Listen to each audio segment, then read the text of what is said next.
Hello guys, Assalamualaikum. Apa khabar semua? Hello everybody. What's up yo? Berjumpa kita lagi dalam rancangan Mystic Horror untuk mendengar kisah-kisah seram. Jadi pada malam ini aku ada satu kisah seram untuk dikongsikan kepada anda. Ingat ya, kisah yang dikongsikan dalam kisah ini hanyalah untuk hiburan semata-mata. Tak ada kena-mengena dengan hidup ataupun yang telah meninggal dunia. Kalau ada yang kebetulan, itu adalah tidak disengajakan. Okey. Sebelum kita mula, pertama sekali saya nak ucapkan terima kasih banyak-banyak kepada yang support channel ni. Dan yang terbaru ni, Anas Rahmat pun ada komen dekat YouTube studio saya. Dia suruh saya keep up the good work kan. Dia suruh saya teruskan. Alhamdulillah, terima kasih kepada Anas Rahmat sudi singgah ke channel saya. Dan juga Abang Syahrul Chapter yang juga banyak bagi tunjuk ajar lah, walaupun tak banyak, tapi Alhamdulillah dia bagi tunjuk ajar kepada saya kan, untuk saya maju ke depan. Alhamdulillah, terima kasih semua. Dan tak lupa juga kepada subscriber channel Mystic Horror. Terima kasih semua. Saya doakan anda semua berada di dalam keadaan yang sihat sejahtera dan walafiat. Jom, tanpa berlengah lagi, kita dengar kisah kita. Baik, kisah kita bertajuk Hantu Raya atau Jembalang, ditulis oleh Am. Okey, jom. Assalamualaikum dan selamat sejahtera bagi yang bukan Islam. Dekat sini aku nak ceritalah kisah yang merupakan pengalaman aku sendiri yang pernah berlaku tak lama dulu. Dan ini adalah kisah pertama, dia agak panjang. Aku harap korang tak bosanlah baca yang kisah yang aku nak kongsikan ni. Jom, mari aku cerita.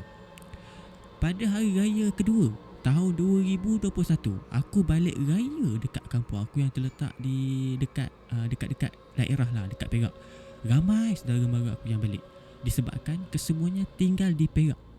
Untuk pengetahuan korang lah, saudara aku yang sebaya ataupun tua setahun atau muda setahun amat ramai, menjadikan aku ni rapat sangat dengan saudara-saudara. Disebabkan age gap yang agak tak jauh lah. Jadi pada malam raya kedua, kami beramai-ramai bersetuju nak pergi beraya dekat rumah kami, rumah kawan kami yang secara tak sengajanya terletak tak jauh daripada rumah kampung yang kami balik beraya. Nama kawan yang dekat kampung ni kami bagi nama Haziq lah, bukan nama sebenar.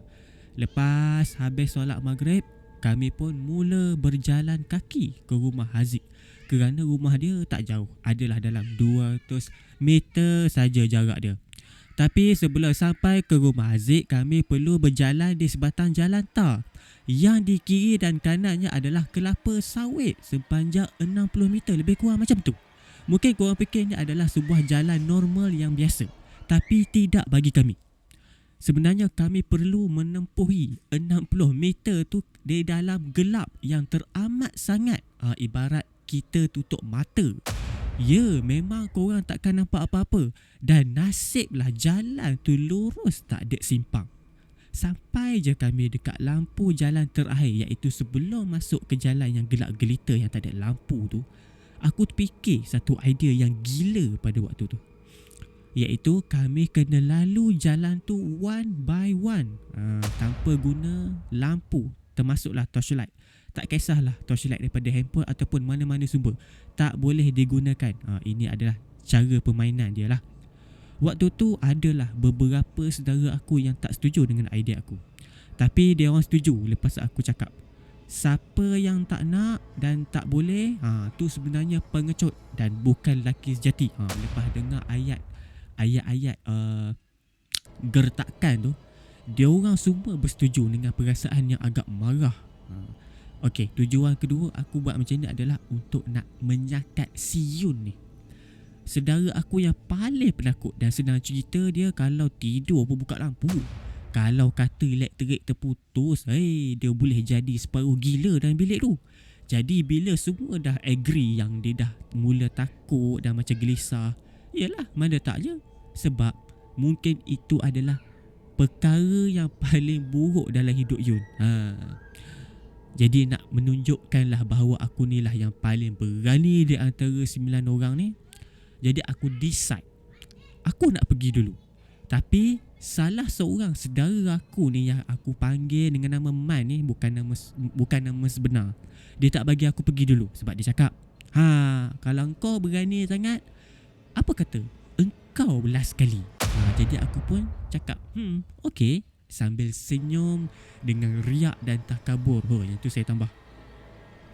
Jadi lepas semua orang pergi, lepas semua dah lepas, seorang-seorang dah pergi lalu jalan gelap tu yang tak ada torchlight apa semua tu, tinggallah aku dengan Yun yang belum lalu jalan tersebut. Sebab Yun ni second last. Awalnya dia nak balik terus, tapi mungkin setelah dipujuk sebanyak 1248 kali cewa, maka dia pun setuju. Tapi malangnya, aku dah kenakan dia sekali lagi. Aku berlari-lari anak masuk ke dalam laluan gelap tu. Aku tinggal dia seorang-seorang kat situ.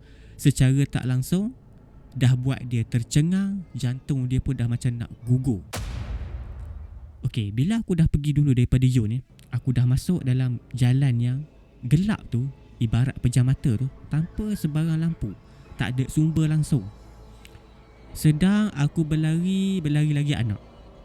Dan aku tengah menghayati bunyi selipar yang tengah berlaga dengan jalan tar tu. Ketepap, kedebap.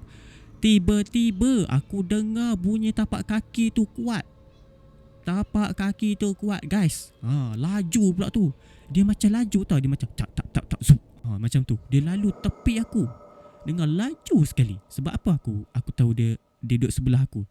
Sebab aku rasa angin. Kan bila orang lintas kan, dia akan jadi angin kan. Rasa angin tu lintas badan aku tu kuat.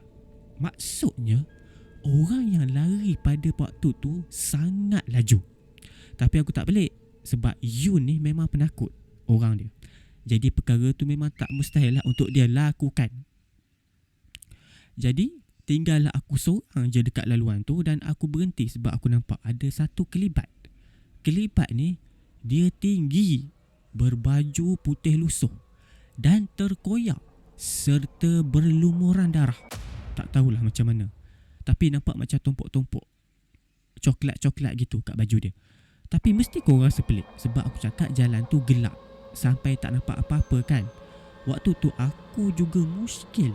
Daripada waktu tu sampailah sekarang, macam mana aku boleh nampak lembaga tu dalam gelap gelita macam tu je, padahal jalan tu gelap, memang tak nampak apa.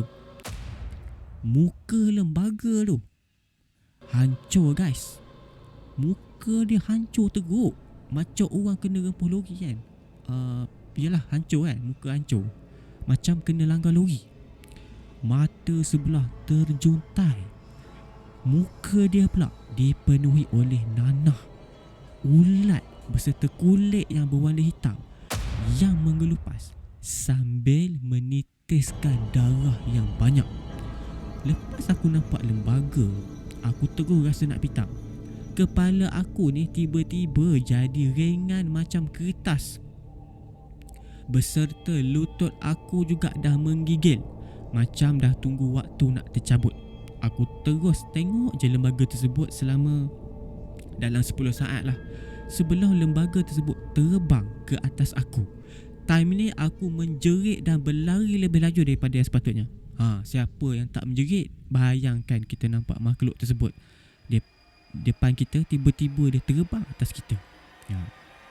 Time ni aku dapat lari 40 meter dalam masa 4 saat, bersamaan 10 meter dalam 1 saat. Gila macam Usain Bolt.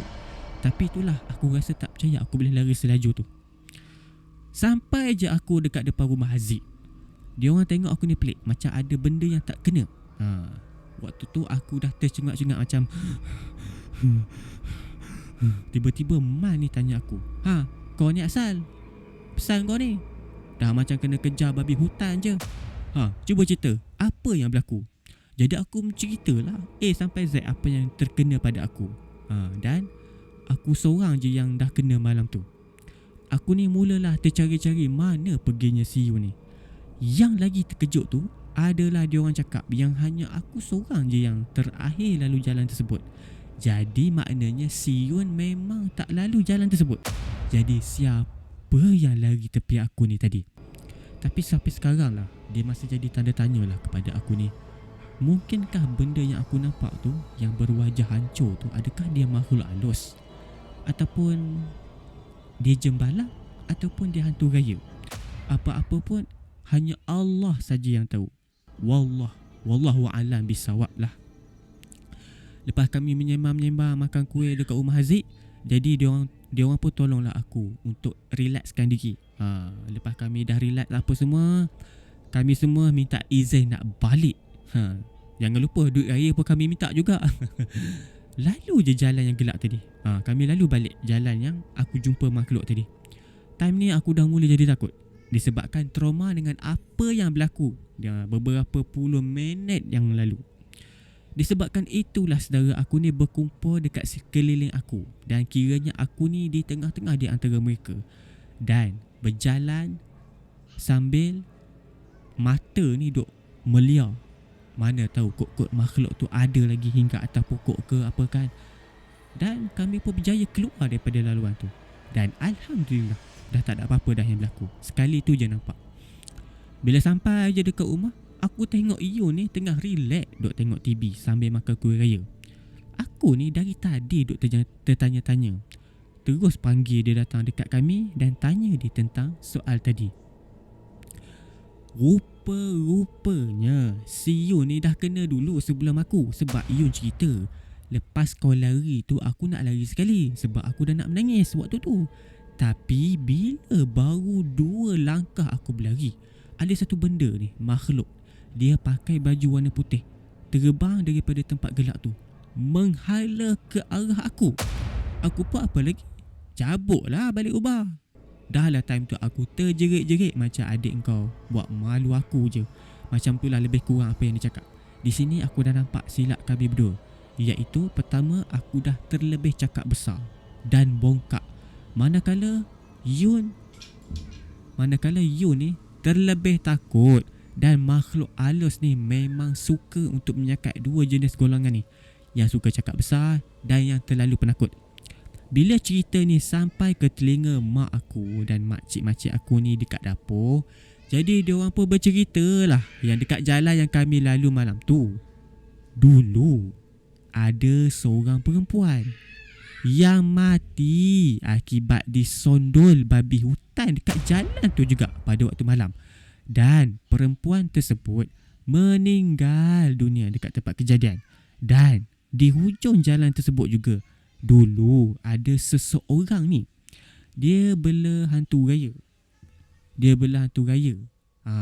Dan dia mati, orang yang bela tu lah, disebabkan sakit. Jadi hantu raya itulah yang mendiami jalan dan ada rumah tinggal dekat situ. Pada masa ni, itu sajalah yang aku dapat kongsikan.